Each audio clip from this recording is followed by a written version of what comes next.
Alors, dans cette vidéo, on va utiliser la dérivée d'une fonction composée pour retrouver la primitive d'une fonction. Alors, j'ai la fonction f de x égale 2x sur x carré plus 5 le tout au cube. Alors, si je note u, la fonction qui est égale à x carré plus 5, sa dérivée, c'est 2x. Donc, je retrouve le x carré plus 5, qui pourrait être ma fonction u, et sa dérivée, c'est 2x. Ensuite, si je prends la fonction v, qui serait 1 sur x au cube. Donc, du coup, ça serait, comme je cherche la primitive, la dérivée de cette fonction, ce serait 1 sur x au cube. Puisque là, je suis la dérivée de la primitive. Donc, du coup, la fonction v, c'est donc la primitive de 1 sur x au cube, c'est-à-dire moins 1 sur 2x au carré. N'hésitez pas à aller revoir la vidéo sur les primitives de fonctions usuelles.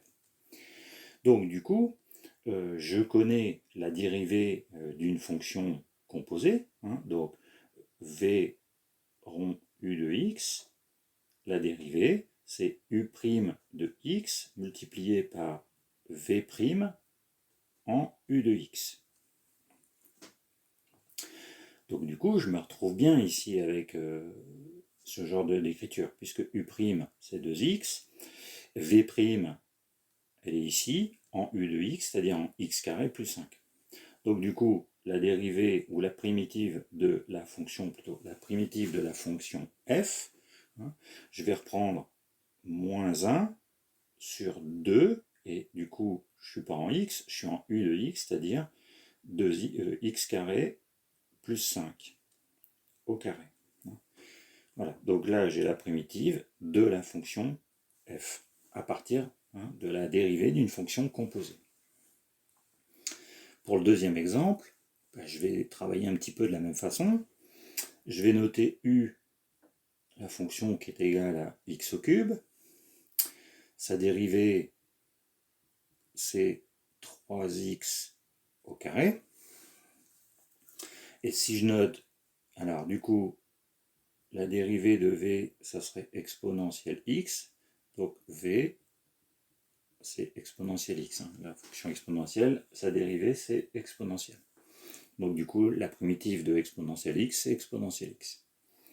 Donc si je reprends toujours la même formule, la dérivée d'une fonction composée, c'est u' de x multiplié par v' en u de x. Donc, je travaille maintenant sur la primitive de la fonction g. Donc, u, c'est x au cube. Donc, exponentielle de x au cube. Mais attention, ici, si je dérive x au cube, je vais avoir 3x au carré, donc je vais avoir un facteur 3. Donc du coup, je l'enlève. Le 3 sur 3, ça fera 1, donc j'ai multiplié par 1 tiers. Donc voilà la dérivée, la primitive de ma fonction g, à partir toujours d'une fonction composée.